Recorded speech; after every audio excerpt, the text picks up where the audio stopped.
sincèrement, ils savent ce qu'ils font. Parce que je vais vous dire ce que c'est que d'abord un projet qui part de la transformation et qui va amener de l'innovation. Parce qu'en même temps, je vais me présenter et vous allez savoir qui je suis. Donc moi, j'ai grandi dans un pays totalement pourri. Vous voyez, c'était horrible. J'ai grandi là. Là. Ma maison, c'est la maison orange qui est là. Juste dans l'angle. En Italie. Donc autant vous dire que aller à l'école en passant par les montagnes, c'était 1h30, donc j'avais un bateau dès l'âge de 8 ans pour aller à l'école. À la Spezia, c'est des 5 terres. Et comme vous voyez, là, j'ai fait une conférence il y a un mois avec le préfet de La Réunion, et il m'expliquait la problématique de La Réunion, hein, puisqu'ils n'avaient que, ils ont des volcans, des montagnes, et puis ils ont juste les plaines. Et là, j'aurais dit, ben oui, moi, j'avais même pas de plaine. Mais on était dans un village qui allait mourir tout doucement, parce qu'effectivement, ce village vivait de la pêche, du tourisme, et ça s'arrêtait là. Et en fait, papa avait 15 hectares de vignes, enfin pas de vignes, de terrain derrière, et j'ai eu un projet, c'était de faire de la vigne. Donc je suis passé pour quelqu'un de ridicule, mais totalement ridicule, personne n'y croyait. Donc j'ai transformé les gens, je leur ai prouvé qu'on pouvait travailler la terre d'une autre façon, en faisant des terrasses, donc j'avais des copains, je suis allé les voir, je leur ai dit plutôt qu'on s'amuse à faire des barrages avec les rivières en haut, puisqu'on ne peut pas jouer au football, là. Vous voyez bien, on ne peut que nager. Hein. Bon, on a travaillé les terrasses. On est en 78, j'ai 14 ans, personne ne croyait dans mon projet. Aujourd'hui, 90 hectares, 55 millions d'euros qui permettent à 1300 familles de vivre très très bien. Voilà, ça c'est un projet de transformation. On ne fait plus du tourisme, d'ailleurs on pourrait s'en passer. Vous voyez, là vous avez encore des terrains défrichés, les vignes se font petit à petit, et on fabrique donc un vin au minimum à 70 € et celui-ci est à 110 €. Vous voyez, par rapport à un ruinard, et je précise, puisque c'est un packaging important, la bouteille ne fait que 37,5 centilitres.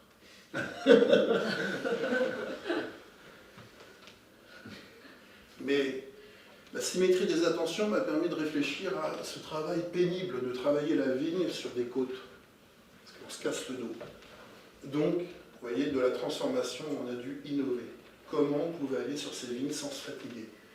Eh bien, en 1979, j'ai inventé le premier monorail électrique au monde. Il est là. On va sur les vignes par un petit moteur 49.9 qui emmène ce petit train. Et voilà l'innovation.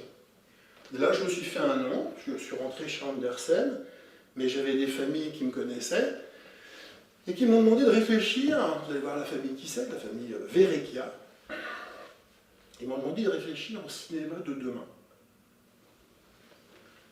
Donc là, le cinéma de demain, c'est de l'innovation pour moi.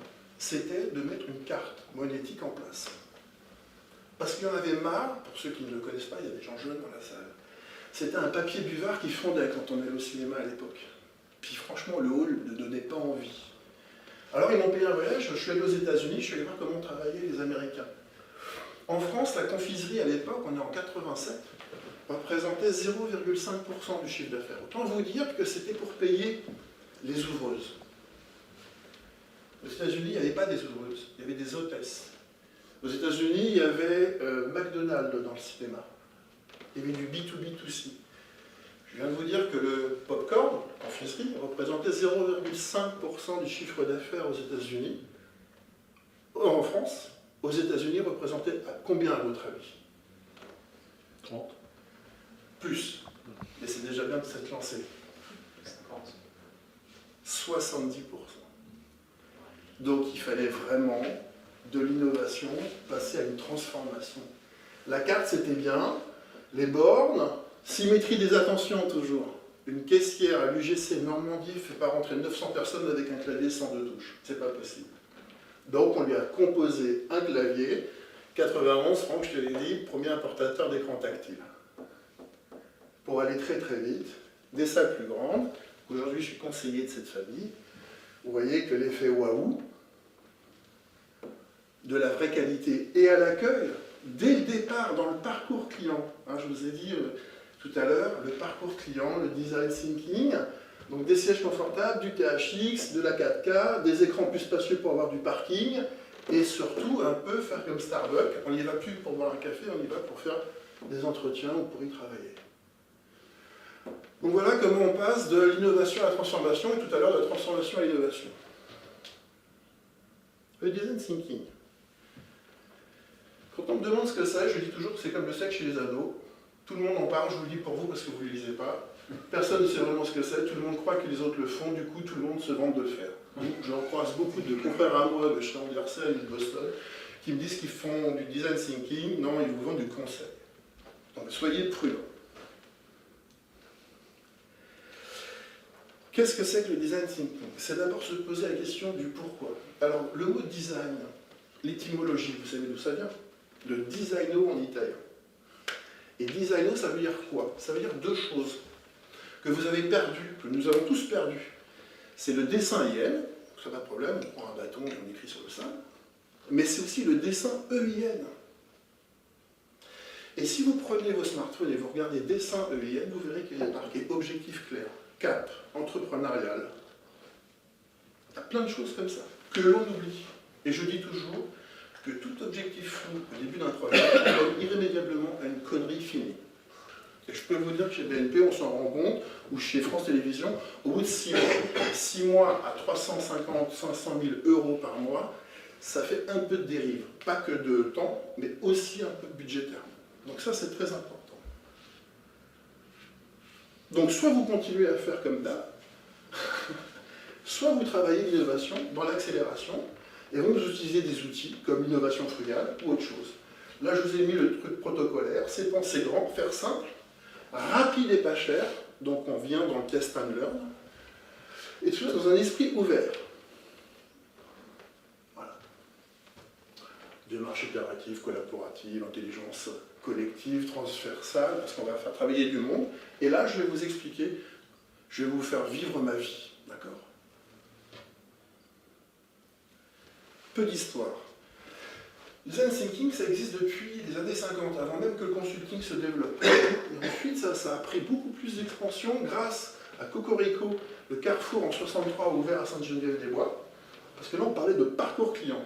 Mais dans les entreprises ici, c'était des entreprises comme vous de 15-20 personnes qui sont passées très vite à 80, 100, 110, 120 personnes. Et là, on a créé des DAF, on a créé des responsables logistiques, des responsables achats, plein d'entités qui ont commencé à travailler en silo. Vous entendez souvent ça, travailler en silo. Et donc ça ne communiquait pas. La clôture est très belle, on protège son silo, on protège sa clôture, tout est très bien. Mais le parcours du bon de commande qui arrive de chez le client jusqu'au produit fini derrière, même s'il y a une production au milieu, personne ne le connaît. Et donc le designer faisait le parcours de ce petit bon de commande. Les achats devaient acheter les matières premières, devaient aussi voir ce qu'il y avait en stock. Voilà, tout le monde travaillait ensemble. Et on designait un parcours, vous voyez, designait un parcours d'un petit bon de commande. Sans oublier qu'au bout, il y a un produit pour un client.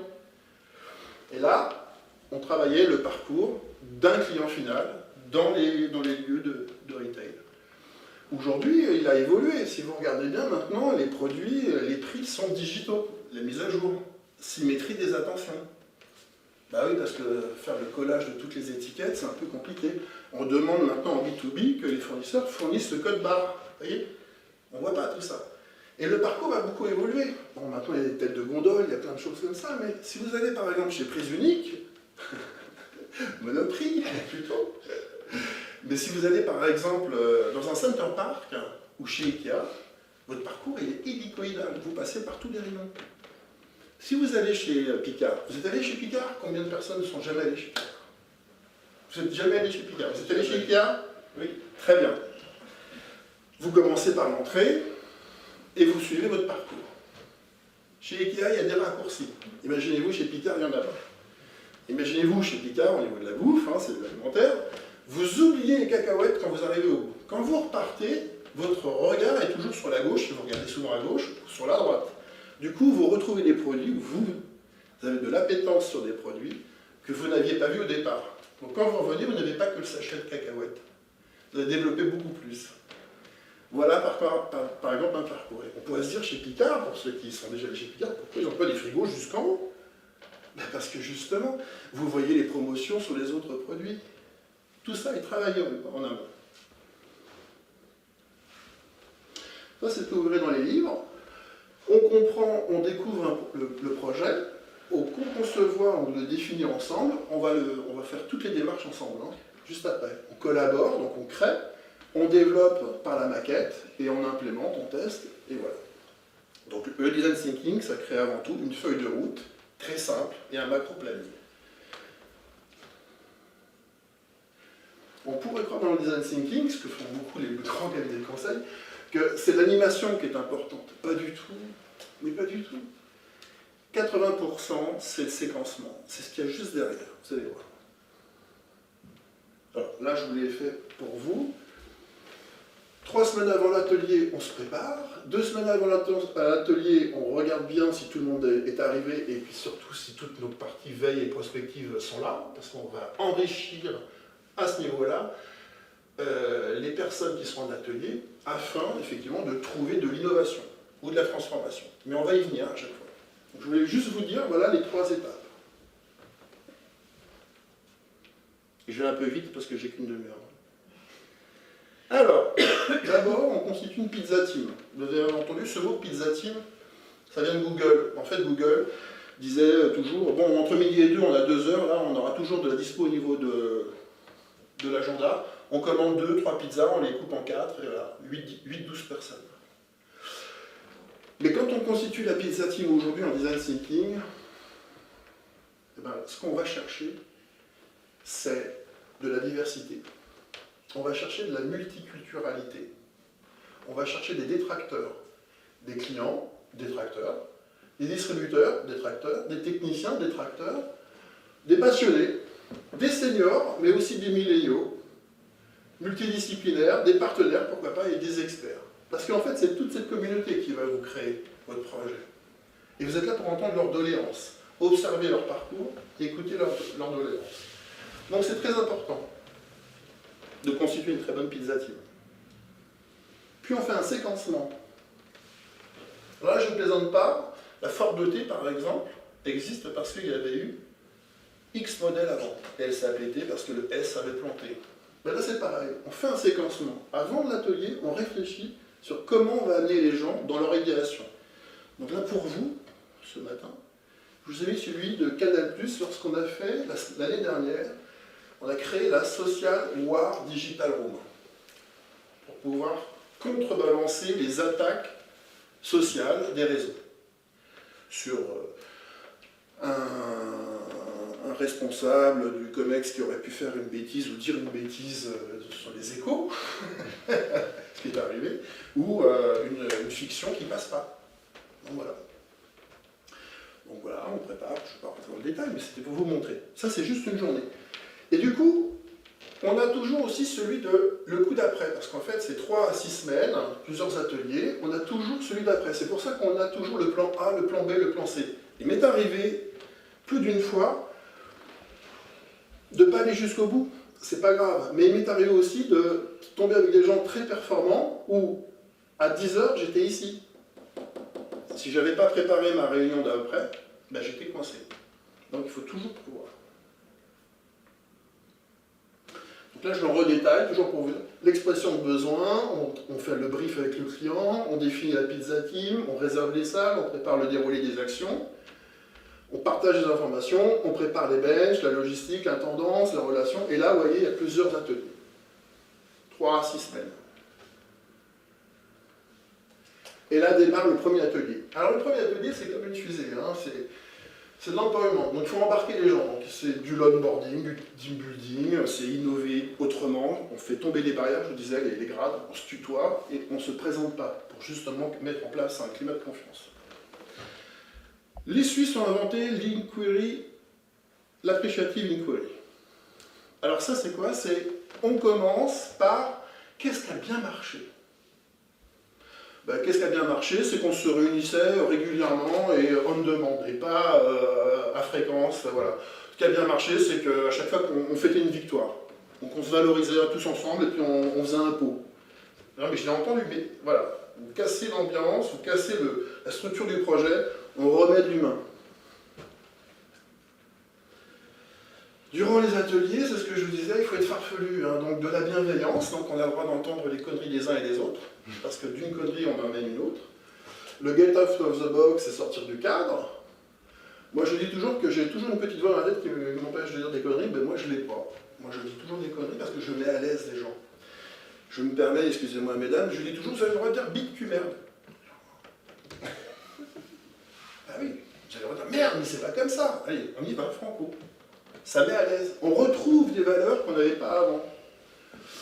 Voilà, bon, voilà, moi je suis aussi la petite jeune fille qui est là. C'est avec elle que je vais travailler, pas avec les quatre là. Vous voyez?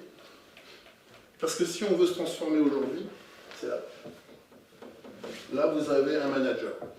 Deuxième manager, troisième manager, quatrième manager, là vous avez un leader. C'est la vision du monde. Pendant les ateliers, censure interdite, il a le droit de dire une connerie, parce que d'une connerie, ça me fait penser à une chose. Du coup, je rebondis. Et la démultiplication. La quantité de post-it. Depuis, j'ai pris des actions chez 3M, hein, ça je voulais vous le dire. Et puis des gens farfelus. Ça, c'est très important. Mais, comme je vous disais, c'est une fusée. Je dis souvent aussi à mes clients, lorsque je les rencontre, que leur zone d'inconfort est ma zone de confort. Aujourd'hui, ils ne savent pas. Je prends des élèves, par exemple, lorsque je fais des cours à Sciences Po, à Strat, je leur parle de design comme tout à l'heure, et puis je leur demande, devant une berge, qu'est-ce que je dois faire pour passer de l'autre côté? Ah ben là, quand j'ai des anciens ingénieurs à stage, un pont. Si, je vous parlais de multiculturalité, si j'avais un Écossais ou un Canadien, il va me dire un bateau-pont. Ah ben oui. Puis un autre, il va me dire un tunnel peut-être. Ben oui. Puis un autre, il va me dire, et si on regardait en amont et en aval de la berge, parce qu'il y en a marre quand même, parce qu'il y en a un qui est un peu RSE dans l'histoire, vous voyez? Ah ben oui. Ça c'est vachement important, vous voyez, dans un design thinking, je vous vois tout de suite sourire, ah mais oui, il a raison. Mais oui. Du bon sens. On injecte du bon sens. Je suis désolé, je suis un peu... Les managers, ils écoutent que pour amener une réponse.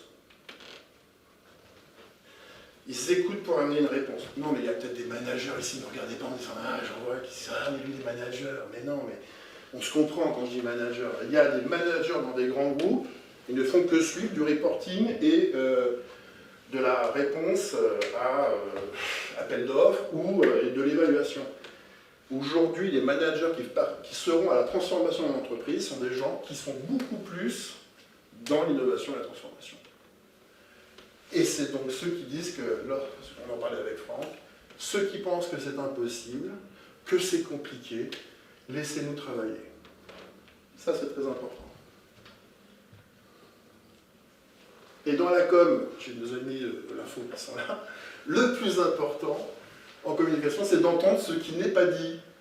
Alors moi, je le dis dès le départ, ça accélère. Vous voyez, dans l'accélération, le design thinking et l'accélération, je dis dès le départ ce qu'il faut, ce qu'on a le droit de dire. Excusez-moi, mesdames, le biculaire.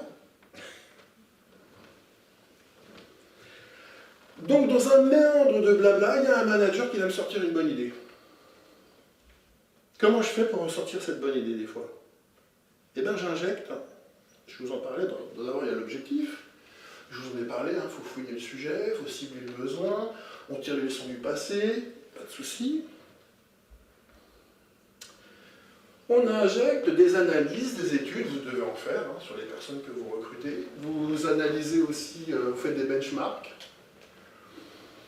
Aujourd'hui, vous voyez les drones comme 85% des gens, c'est des jouets.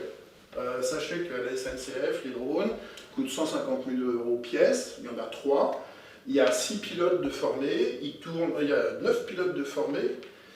Ils tournent en permanence. Aujourd'hui, c'est un investissement d'1,5 million d'euros. C'est important. Ça leur fait gagner 70 millions d'euros sur le vol des câbles par an. Vous voyez le retour sur investissement? Et puis quand vous avez un robot comme ça, vous pouvez aller filmer, lorsque vous êtes une compagnie d'assurance, un site comme Fukushima, sans vous y aller de votre propre pomme. Et là, le jeune assureur, quand on lui dit il faut que tu ailles sur Fukushima, il réfléchit à 2 fois. Vous voyez, par exemple, quand j'avais réfléchi sur la banque de demain avec BNP Paribas, il m'avait dit, mais non, mais franchement, on devrait faire des food trucks, quoi. C'est le truc super moderne, le food truck. Crédit Agricole l'avait inventé en 87. Donc ça casse aussi les gens qui croient avoir de bonnes idées. Je préfère mettre tout le monde sur le même niveau. Parce que comme ça, du coup, ils se disent, ah ouais, ça existait déjà. Bah oui, ça existait déjà, regardez. C'est pas du vintage, hein, c'est une photo de 62.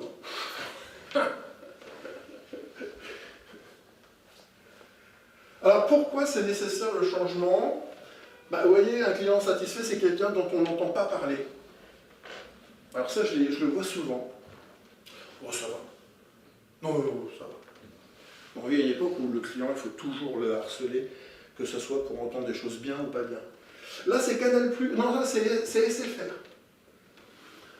Vous êtes là. Vous êtes tous abonnés à SFR, Bouygues ou autre chose.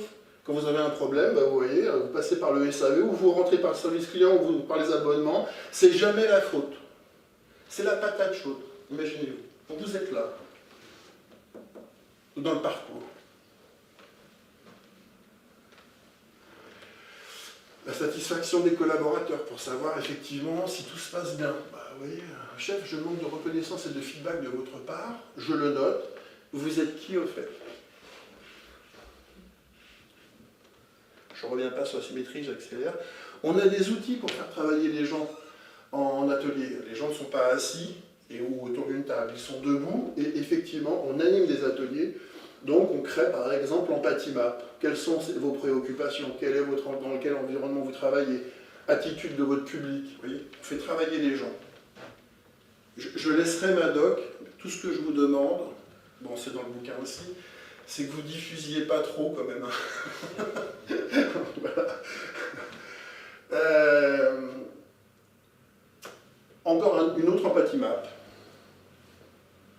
Vous avez aussi l'expérience map.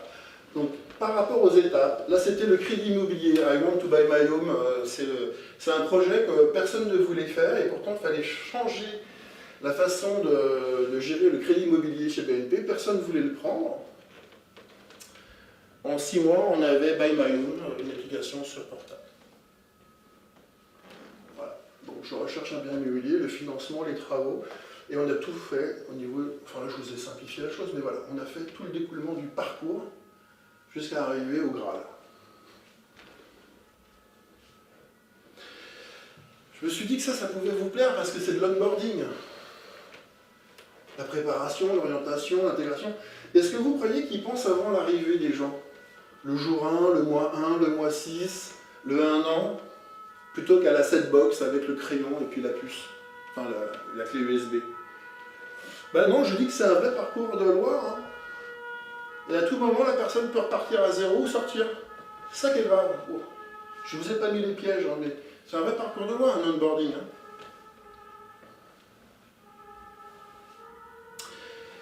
Puis une fois qu'on a traité le sujet, l'objet, et puis qu'on a fait le parcours, on peut aussi travailler sous forme de maquette. Vous voyez, donc ça peut être des croquis, ça peut être un processus posé, ça peut être des maquettes en carton. Là, je viens de voir l'erreur, il y a un prototype UX très abouti. Alors, c'est quoi tout ça? Buy My Home, en atelier, au bout de 3 heures, avec un ergonome dans la salle et un UX designer. La différence entre l'UX et l'UX designer fait les écrans avec l'ergonome en noir et blanc. L'UI, il fait de la coloration. Je simplifie. Hein. Je vois Franck, mais je simplifie. Il met du vert quand c'est BNP, il met du rouge quand c'est Coca-Cola. L'UX, il fait la cinématique d'enchaînement d'écran. Il simplifie pour que les gens puissent naviguer facilement. Voilà. On peut travailler sur des tableaux aussi maintenant de plus en plus tactiles. Et là, on a fait orange, les points flash. Ou ici, vous avez une séquence Picasso, les gens dessinent. La fameuse Social War Room qui a été présentée à Bolloré, celle qui a gagné le prix entre les 25 personnes, 4 groupes de 4. On amène du carton, on amène des choses. Imaginez-vous ça, c'est 200 mètres carrés, il y a 4 emplacements, le bar presque au centre.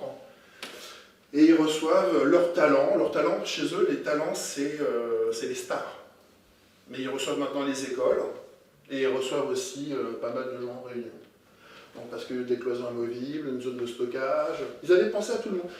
Personne n'avait pensé à inviter dans la pizza team la responsable de la logistique, qui, quand elle est arrivée, en fait, elle était accélératrice. Parce qu'elle avait des tas d'idées dans son stock depuis 25 ans. Elle avait des choses que, personne n'aurait pu dire à ce moment-là.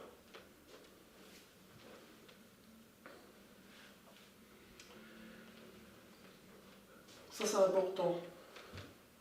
Il faut tester, le présenter, et des fois, il faut savoir se planter.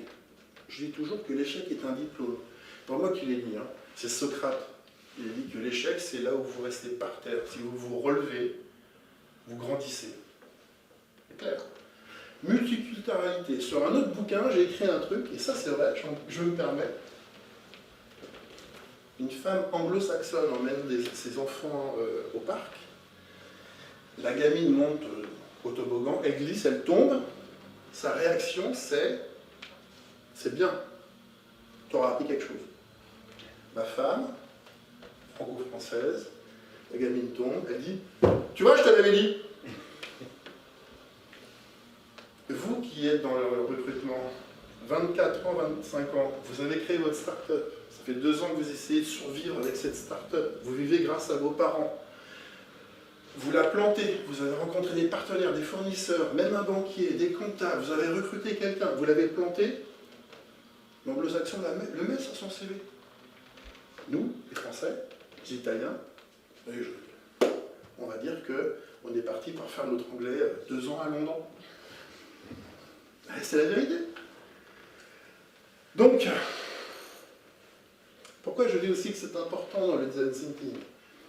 C'est que lorsqu'on fait un document qui est une feuille de route, avec un macro-planning, avec une maquette, et on a levé tous les problèmes, mais vraiment tous les problèmes, et on a analysé tout ce qui va avec le business model, lorsqu'on rencontre le COMEX, on n'est pas tout seul. C'est 25 personnes.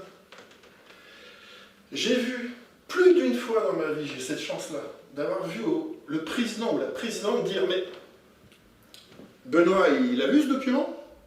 Oui. Et Jean-Pierre, il l'a validé? Oui, oui. Et les achats, Franck, il l'a validé? Oui. Pourquoi vous venez me voir? Voilà. Ce qu'attend un président de ses managers. Si les 3, là, ils sont OK, voilà. Je peux vous donner le nom. Parce que ça vous semble simple, tout ce que je vous dis, mais vous allez voir, c'est toujours du bon sens, je vais aller un peu vite là. Ah, la fameuse feuille de route. On l'a tous partagée, on est tous d'accord, on s'est donné un cap et on y est allé. Donc on a une synthèse, on a une feuille de route, on a les use cases, on a les business cases et on a le planning. Une fois que c'est fait, on lance. Buy My Home, décembre 2015, Marie-Claire Capot-Bianco passe ma porte et me dit « I want to buy my home, démerdez-vous ». Le BCG vient de me donner 200 PowerPoint, ça m'a coûté 300 000, dans 2 mois je veux que ça soit en place.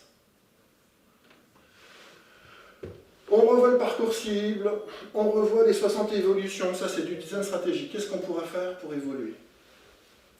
On fait une feuille de route avec 5 MVP.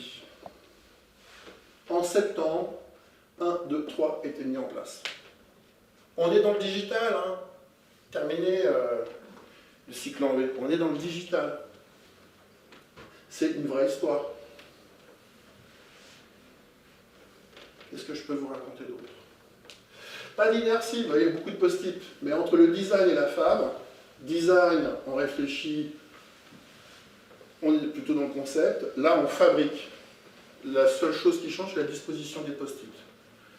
Vous allez aujourd'hui chez France Télévisions, il y en a sur tous les murs.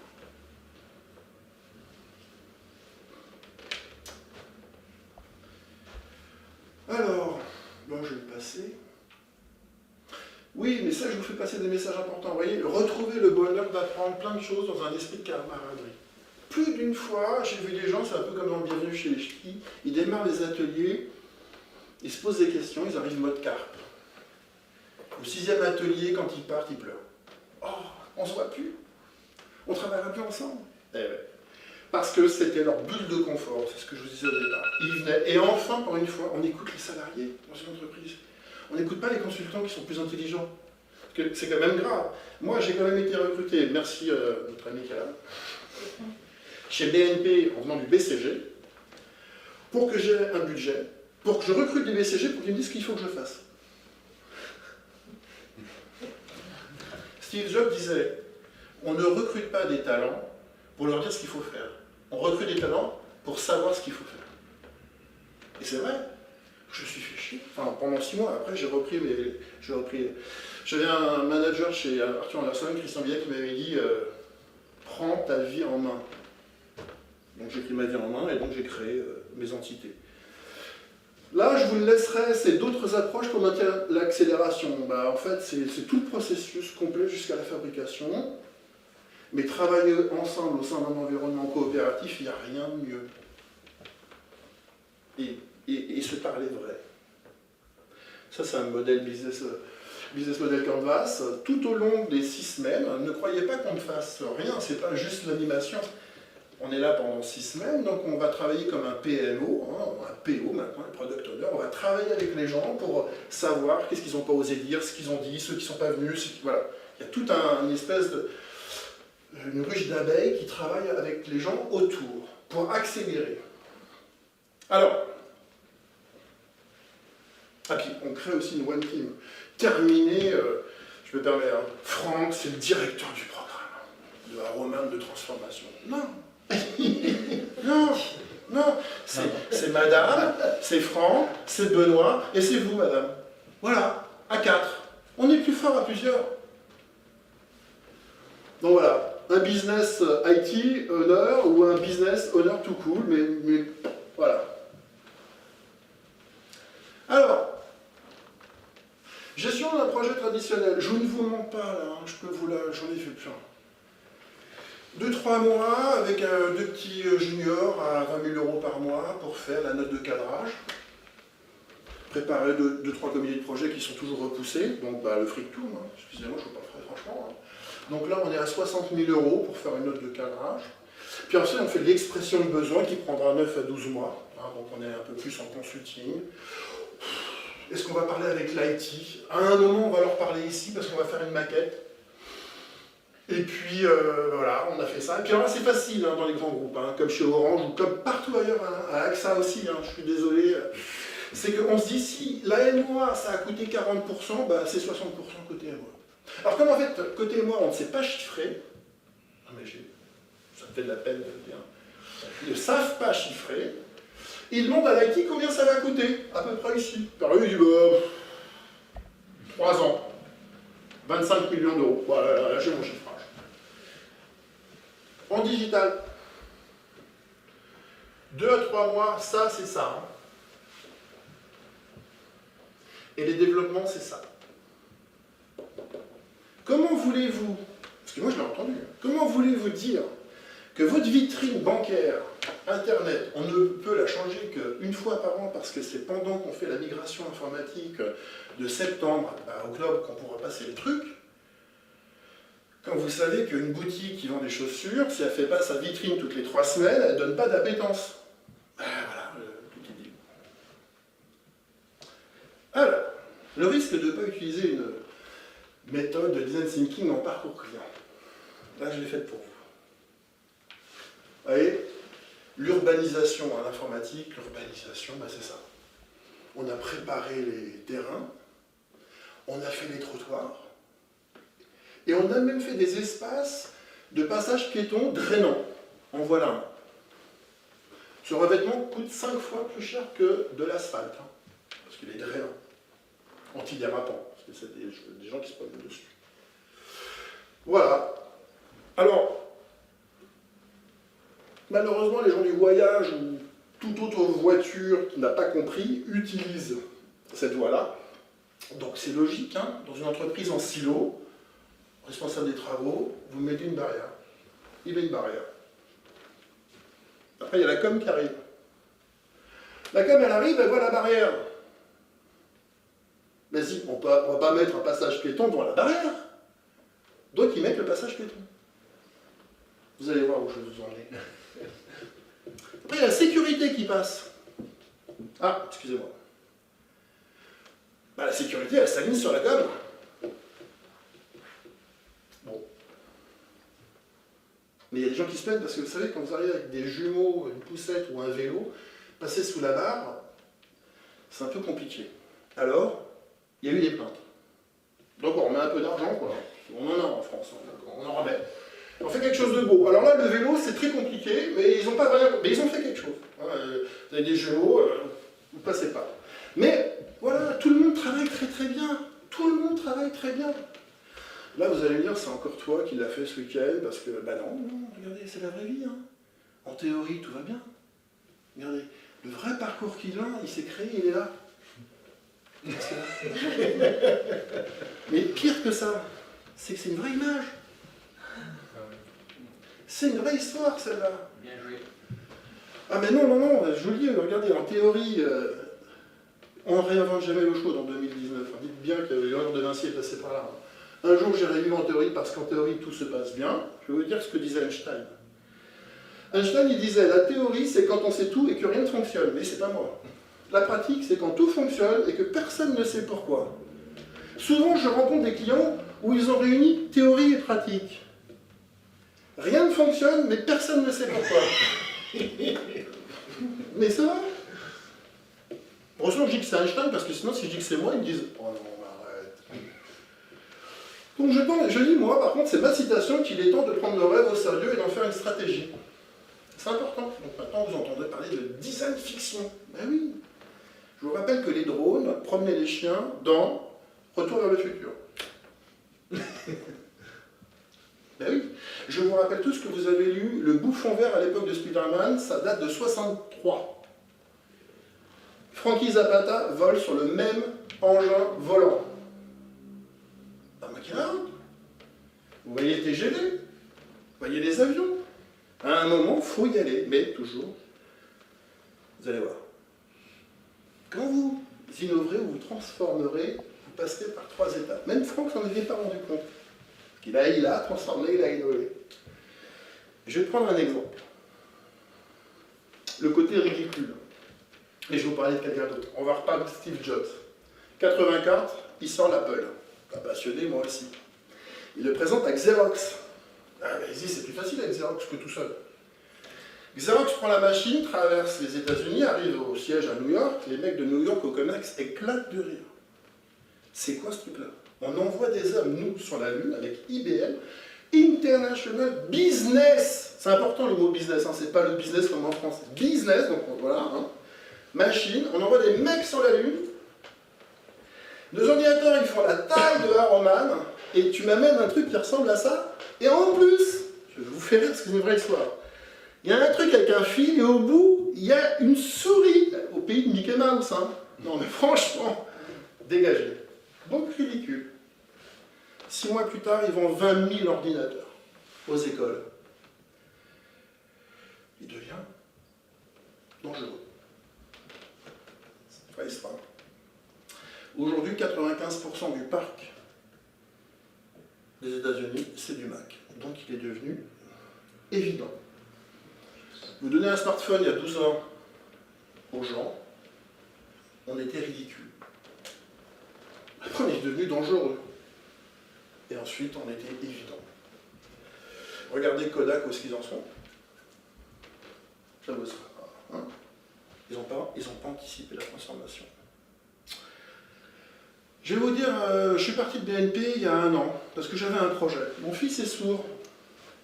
En 75, les sourds étaient des muets, parce qu'en fait, ils ne comprenaient pas. Effectivement, ils codent en fait, à l'intérieur. Bonjour François, c'est Our François. Donc quand ils parlent, on a l'impression que c'est des muets. Si vous travaillez la méthode verbotonale avec eux, la vibration, ils arrivent encore à parler. Donc on découvre que ce n'est pas des muets. Les appareils analogiques faisaient 2000 à 8000 calculs secondes de 75 à 97. Bon. Merci M. Ben Laden, la France, cocorico, les ingénieurs français sont puissants. Grâce à M. Ben Laden que nous devions traquer, nous avons inventé l'appareil numérique. 40 millions de calculs secondes. Pour un sourd profond comme mon fils, s'il n'y a pas des vibrations, il sait reconnaître derrière lui la différence entre une mobilette, un tracteur et une explosion. Que là, il ne reconnaît pas. Vous voyez l'évolution, elle va quand même vite hein, depuis ces 30 dernières années. Et puis en 2017, on fait quelque chose de plus stylé. Et là, on se dit, c'est bon. Alors moi, je suis parti parce que j'ai une idée. J'ai rencontré les gens de Phonak. Et je les ai fait travailler en idéation. Donc, voici ma première maquette. Vous voyez, c'est un truc caca. Je fais exprès d'être... Mais j'ai montré qu'on pouvait déporter les écouteurs. Alors, j'ai fait un premier design, pas beau, vous voyez, ça se voit en vrai, mais l'écouteur est là, il n'est plus dans le truc. Puis, on a dessiné le truc, et là, ça ne me plaisait pas, parce que dedans, il y avait encore la pile. Vous avez vu les petites piles? Alors, j'ai joué la carte de plus de piles, plaque à induction.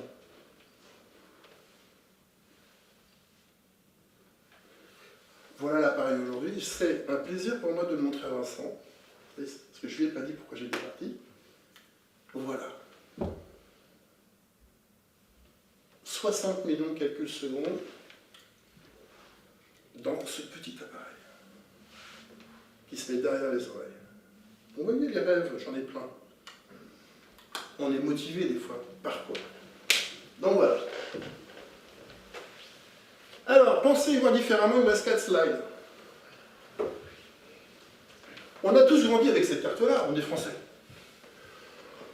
Bon, autant vous dire que le Pacifique, on ne le voit pas. Vous avez déjà regardé Pacifique sur Google Earth? Quand vous tournez la carte, ça prend tout l'écran. Il n'y a que l'eau. C'est pour ça qu'on s'appelle la planète bleue. Mais là, le Pacifique, il a un peu disparu. Parce que nous, Français, on est bien au centre. Je suis français. Hein. Maintenant, vous comprenez pourquoi Poutine ne regarde pas les gens de la même façon. Lui, il a 11 fuseaux horaires chez lui. Et pour lui, le monde, c'est à droite et à gauche. Mais regardez l'Australie, quand il parle des Américains, il ne voit pas les Américains, vous voyez, la multiculturalité. Franchement, ou la Chine, vous voyez, taille de l'Europe. Donc, ils voient les choses différemment. Et c'est pour ça qu'il faut voir les choses différemment. Parce que, si vous êtes Australien, c'est comme ça que vous le voyez, le monde. C'est comme le premier, hein, sauf que vous inversez. Mais autant vous dire, aussi bien ici, nous, on est à Seattle, c'est vrai que vous savez tout de suite où c'est Seattle sur une carte, mais là on est au Tonga. Hein. On est là, quoi, Brest. Et maintenant, regardez comment en fait notre ami Trump, il voit le monde. C'est pour ça que les présidents américains sont toujours venus faire la guerre chez nous. Parce que si les deux décident de... Voilà, vous voyez, philosophe, hein, je vous emmène plein d'idées, quoi. Et c'est pour ça qu'on garde nos dom-toms. Parce que nous, on est réveillés et éveillés 24 heures sur 24 grâce à nos dom-toms. Très important, ça. On surveille le monde bien mieux que les autres. Voilà, j'ai essayé d'aller un peu speed. Hein. Bravo.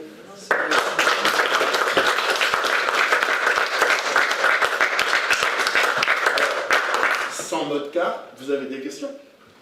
Parce que c'est maintenant qu'il faut en profiter. Alors je commence, la première est toujours la plus difficile. Je peux ouvrir pour un peu d'air? Ah oui, non, mais là, il m'en offre. En fait, est-ce que le design thinking permet d'améliorer la créativité? Est-ce que la créativité se travaille? Parce que vous avez parlé de votre expérience, de ton expérience, de créer une vigne d'une manière improbable où tout le monde se foutait de ta gueule. En fait, moi, ce qui m'intéresse, c'est l'idée au départ. Alors, l'idée au départ, soit tu as des gens qui ont des bonnes idées, donc c'est des gens du métier. Hein, les gens du métier, ils le vivent au quotidien, ils voient leurs clients, ils comprennent leur parcours. Soit ils le vivent aussi. Hein, ils font le même parcours. Hein, quelqu'un qui travaille chez Carrefour, il fait le même parcours, donc il le voit. Soit il y a vraiment des gens qui ont une vision. Donc il faut en profiter de ces gens-là. C'est évident. Ils ont une vision. Maintenant, la créativité, elle est dans chacun de nous. Moi, j'ai découvert des gens, lorsqu'on les fait travailler leur créativité grâce au bench, parce que là, je vous ai fait voir un slide sur les benches, mais quand on travaille l'agence de demain, qu'elle soit Orange ou qu'elle soit ou la salle d'idéation de Orange ou de Google, on amène des benches, ou voire on fait des learning expeditions, et en fait, on injecte plein d'idées dans la tête des gens. Et au bout d'un moment, dans leur tête, hein, c'est comme de l'uranium U-239, ça explose dans tous les sens, ça fait du popcorn, et ça remet les pendules à l'heure. Parce qu'effectivement, on a tué la créativité depuis quelques temps. Voilà. Donc oui, la créativité, elle est dans chacun d'entre nous. Mais il faut bien former faut bien caler sa pizza team. Et comment tu as eu l'idée de créer Ton parcours. Ouais, non, enfin ton... Ouais. sa première vigne, alors que c'était... Alors j'allais à Luni. Alors moi je suis donc de Ligurie, qui est un croissant de lune écrasé par la Toscane et par le Piémont. En haut vous avez Gênes et en bas vous avez la Spezia, là où il y a les 5 terres. Bon, la Toscane c'est juste à côté. Moi je suis à 5-6 km des carrières de marbre de Carrare, le marbre le plus blanc. Pourquoi je vous dis ça? Parce qu'en fait il y avait beaucoup de camps romains à l'époque, en bas. Et ça s'appelle les collines de Luni. Et donc il y a un petit Vermentino là-bas qui est du vin blanc.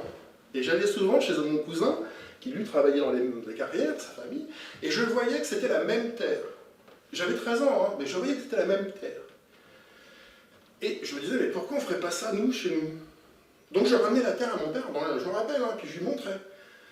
Et je lui disais, papa, moi j'ai vu des trucs, je trouve qu'on aura beaucoup plus de vin liquoreux chez nous, parce qu'on aura, en plus, on a le même soleil, mais on aura la réverbération du soleil sur la mer. Oui, alors là je te le dis, parce que tu connais l'histoire, tout le monde me dit, on me disait imbranato, ça veut dire ça, il est devenu mongolien ou quoi? Ça veut dire ça, imbranato. Il a pris un coup, quoi. Lui, il a compris. Et c'est en réussissant, je suis allé voir le maire, je suis allé voir les syndicats, hein, parce que les coopératives, personne ne voulait me croire, ou voulait me suivre. Ce sont des copains de classe, enfin pas de classe, parce que j'allais à l'alliance de village, qui m'ont dit, bon bah écoute, on va prendre 1 hectare et on va le mettre en terrasse, et puis on va mettre les premières vignes. Quand la première feuille a donné au bout d'un an, les gens se sont posés des questions. C'est marrant, à Noël, papa m'offrait tout pour devenir viticulteur. Parce que moi, je veux toujours des choses qui sont utiles. Donc il m'a offert mes premières cuves, mon premier pressoir, oui. Donc c'était amusant pour moi, j'avais envie de jouer. Donc j'apprenais entre-temps à faire du vin avec du raisin, pendant que mes 3 feuilles, parce qu'en fait, le vin, la vigne donne au bout de 3 feuilles, donc 3 printemps. Hein, donc c'est que la 4e année que vous pouvez faire du vin avec votre vigne. Donc il a fallu que j'attende et je regardais ça tous les jours, voilà. Et puis je le goûtais, puis je me suis renseigné. C'est une passion qui m'a fait avancer.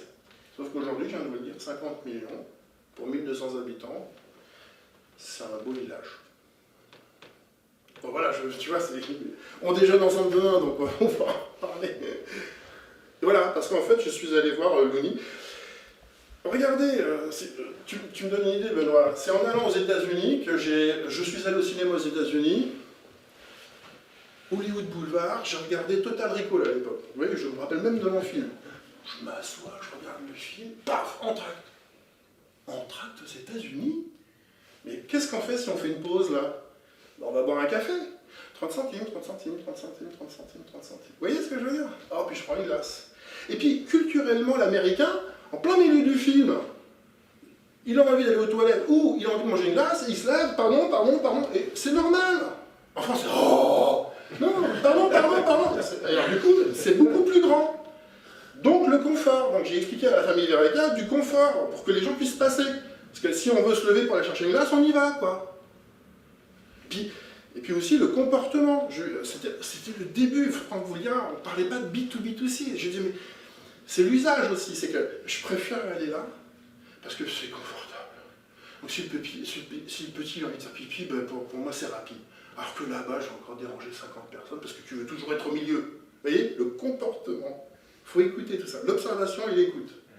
C'est très important dans le parcours client. Donc quand je suis allé aux États-Unis, ben, je suis revenu avec des tas d'idées. Je vais vous raconter ça, mais quand je suis rentré, je voyais, c'était Burger King, je voyais un Burger King dans le cinéma, quoi. Et puis surtout, je voyais de la moquette. Je vais tout vous dire, en France, à cette époque-là, c'était des loupards qui tenaient les cinémas. Gobelins, tout ça. Des loupards, oui, coupés. Des loupards. Et donc, ils faisaient travailler leurs copines. C'est pas méchant, il n'y a pas de sous-métier. Des ex-prostituées. Et la confiserie, ça leur permettait de s'arrondir les fins de mois. Putain, imaginez la transformation dans quoi je suis tombé. Je ne vous ai pas tout dit. À l'époque, le CNC, le Centre National Cinématographique, ne voulait que du liquide des cinémas, puisqu'il n'y avait que du liquide qui rentrait. En allant vendre ma carte, la famille Verreca m'a dit « Ouais, c'est bien, mais si tu arrives à convaincre le Centre National Cinématographique, il a fallu que j'y aille du haut de mes 24 ans avec Patrick Kermarek, je m'en rappelle encore, en leur disant que s'ils ne prenaient pas le virage, même eux, de la carte bleue, ils étaient morts. Et ils l'ont pris. Je te jure pas. Mais ils l'ont pris. Une transformation, c'est pas... Vous voyez, c'est comme dans mon village avec la vigne. Faut y aller, quoi. Faut y aller, quoi. Mais en France, partout, aujourd'hui, quand je faisais mon rapport manager-leader, on aime beaucoup plus suivre un leader qui prend un cap, même s'il se trompe. Regardez, je prends Christophe Colomb, il croyait avoir découvert les Indes, mais il a quand même découvert quelque chose, le garçon. Donc voilà, je préfère suivre un leader, mais qui a un cap, qu'un gars qui fait du rond dans l'eau, quoi. Et pourtant, c'est pas très français, le droit à l'erreur. C'est absolument pas français. Ouais. C'était pas. C'était pas, ça commence à le devenir, ouais. Oui, oui. Cette notion du risque. Et donc aujourd'hui, ce que j'ai amené avec mon design et ma façon de travailler, c'est que on porte à 25 un projet au président. Il l'a lu, ouais, parce que ça m'est arrivé. Hein. Moi, j'ai vu Bolloré. Bolloré, quand il se déplace, de toute manière, dites-vous bien, c'est comme à la Cour de France. Hein. Il a son équipe derrière, qui est arrivée de la Bolloré Consulting, hein, pas de Canal. Et avec Canal+, il est arrivé, il a dit, bon, alors, tu l'as lu, toi? C'est les achats, hein. Bah oui. Et t'es OK avec ça? Ouais. Bon. Ça, tu l'as lu? Ouais. Alors, pourquoi vous avez besoin de moi? Non, c'est pour te présenter. Non, mais c'est bon. Le gars qui se repose sur ses lieutenants, donc du coup, ça avance beaucoup plus vite. Voilà, on porte un projet à plusieurs. Sauf que il ne faut pas arriver en disant, je suis chef de projet, ah, moi je suis directeur de programme, ah, alors moi je suis sponsor. C'est one team. Par exemple, dans une entreprise, j'avais toujours eu 2 assistantes. Vous n'imaginez pas les assistants comme connaissent beaucoup mieux les processus de la boîte. C'est une accélération. Un bon entendeur. J'ai une petite question. Merci d'abord, c'est très personnalisé. Oh bah oui, j'ai fait pour vous. Enfin. Et justement, alors tu as dit déjà beaucoup de toi sur ce qui t'anime. Dans l'ensemble de ton parcours, qu'est-ce qui te fait courir vraiment le plus avec un peu de recul sur toutes ces étapes? Le livrable. J'adore dire ce que je vais faire, mais j'adore faire ce que j'ai dit. Oui, il le sait, lui. J'adore faire du moonwalk. Pour dire, hé, t'en veux? Je crois que je vais raconter la ND de CEPA. Tout le monde pleurait chez BNP Paribas. Et puis bien sûr, à la dernière minute, il restait plus que 9 mois pour la sortir. Pour février, ND CEPA, la CEPAisation. J'étais déjà sur un autre projet. Vous voyez ce que c'est que la problématique CEPA? C'est le paiement en 24 heures sur la zone européenne. 29 pays ont signé un papier comme quoi lorsqu'on faisait une transmission monétaire, eh ben, elle devait prendre que 24 heures. Parce que effectivement, les banques font tourner votre argent sinon. À la seconde. C'est ça. Et donc, donc ça veut dire revoir le réglementaire, revoir les technos, revoir la façon de faire, revoir les sites internet, enfin revoir tout. Le front, le back, le middle. On me l'a donné à 9 mois. Mais c'est ce que je disais à Franck tout à l'heure, j'adore qu'on me donne des challenges. Parce que justement, s'il n'y avait pas eu un challenge, bon. Donc ça m'a vraiment donné, bon, alors, mais genre, par contre, je dis que je fais avec l'équipe que je veux. Ouais, très bien. Et il s'attendait à ce que j'arrive avec un budget. Mais pas du tout. Moi, je suis arrivé avec une équipe. Hein. D'ailleurs, j'ai un film que je vous ferai voir, c'est La Team. Je constitue une équipe. Et avec cette équipe, eh ben, on a été la première banque de la zone euro à mettre... Oui, parce que dans une banque, je me permets avec vous, hein, dans une banque, ça marche comme ça. Ouais, mais personne n'y arrivera, donc ils vont nous redonner 2 ans. Non, t'inquiète pas. Sauf qu'à 8 mois, ils essayaient, hein, il y avait des lobbies, mais non, non, non. À 6 mois, non, non, non. À 3 mois, non, non, non. Et donc nous, on a été non seulement la première banque à le mettre en place, BDDF, le premier, donc on a porté les couleurs d'un groupe entier. Bon, les autres banques ont quand même eu 6 mois de plus. Mais c'était pour vous dire que voilà, c'est ça qui m'anime, c'est atteindre l'objectif. Parce que je veux passer à autre chose. Tout simplement.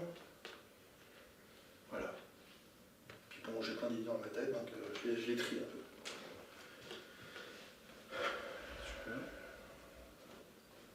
Ah, puis je voulais vous dire, la parité, hein.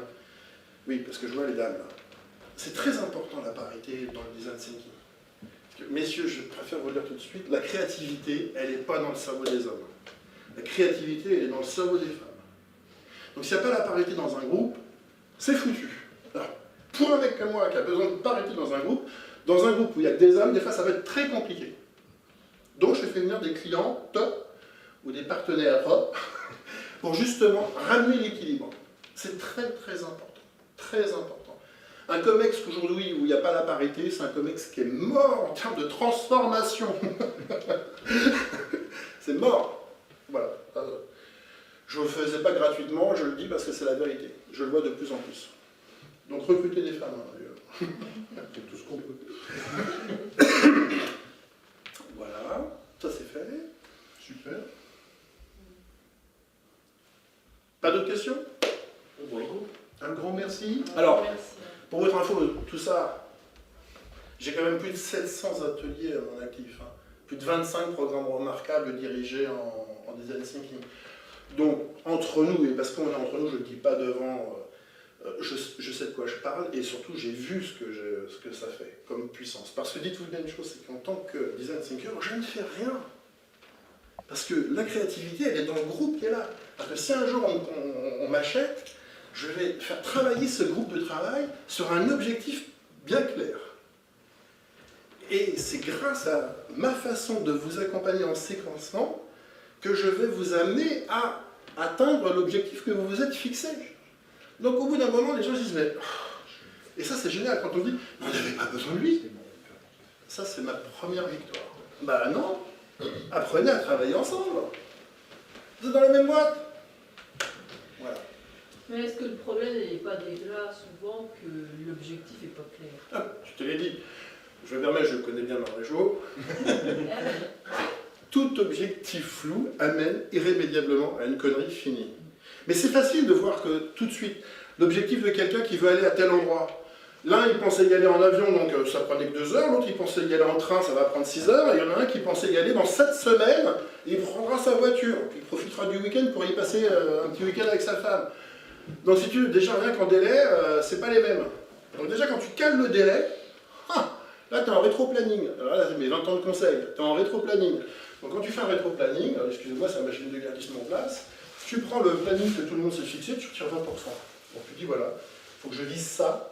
C'est comme, faut viser les étoiles pour arriver sur la Lune. Donc le gars qui est là, il est déjà optimiste. Donc, tu retires 20%, et après ben, tu fais ton truc. Et c'est là que tu te rends compte que s'il n'y a pas de design, tu n'auras pas assez en cycle normal. Donc il faut accélérer la partie conception, qui normalement doit aller très vite quand l'objectif est clair. Parce que je veux ça pour telle date. Et clarifier l'objectif, ça fait partie du design thinking? Ah ouais, oui, ben non. Chez BNP Paribas, sur la migration de la partie mobile pour la banque et nos banques, Android et également toute la partie iOS, j'ai fait 3 séances de 3 heures, c'est ce que j'ai eu pire dans ma vie, 3 séances de 3 heures pour mettre tout le monde d'accord sur le planning à tenir. Parce que, ah mais moi j'ai ça, moi j'ai ça, moi j'ai ça. Voilà, c'est moi je. Non mais votre client, lui il le veut pour quand? Parce que sinon il partira ailleurs. Hein. Alors on a refait le planning d'une autre façon. Hein. Même quand tu es sur le jeu, quand tu es sur un coaching de client, une des grosses difficultés, c'est de définir l'objectif. Donc même quand on parle de soi, on a déjà du mal à définir notre propre objectif. La connaissance de soi et de nos propres objectifs, c'est déjà compliqué. Alors en groupe, forcément, ça l'est encore plus. Exactement. Donc la camaraderie, j'entends le jeu, la gamification, voilà. Moi par exemple, au début je faisais des ice breaks il y a 5-6 ans. J'arrête l'ice break parce que moi j'amène les gens dans du plaisir. Vous voyez ma façon de parler, ma façon d'être. Donc je crée des ateliers, chacun est dans un coin. On vient ensuite en battle, présenter à un groupe et à l'autre. Ne croyez pas qu'en fait je rends service, c'est parce que moi je suis aussi en symétrie des attentions par rapport à mes petits gars à moi qui doivent tout rédiger à la main. Donc quand madame revient avec son groupe présenté à l'équipe bleue leur travail de 20 minutes, eh ben, j'offre à mon consultant le fait de pouvoir saisir et de mettre l'enregistrement et d'avoir la synthèse. voyez, toujours réfléchir à la symétrie d'intention. Comme on traite son client, on traite ses collaborateurs. Comme on traite ses collaborateurs, on traite son client. Donc si les collaborateurs sont contents de travailler pour vous, avec une bonne ambiance, une grosse dynamique, ben, le client, il le voit, quoi. Il dit, mais vous avez déjà fait le CR? Ouais. Ah ouais, ça change. Ben, ouais, ça change. Ouais, ça change. Félicitations, merci. Et comme on va encore te mettre à contribution pour dédicacer tes livres, on va le faire dans un cadre, on va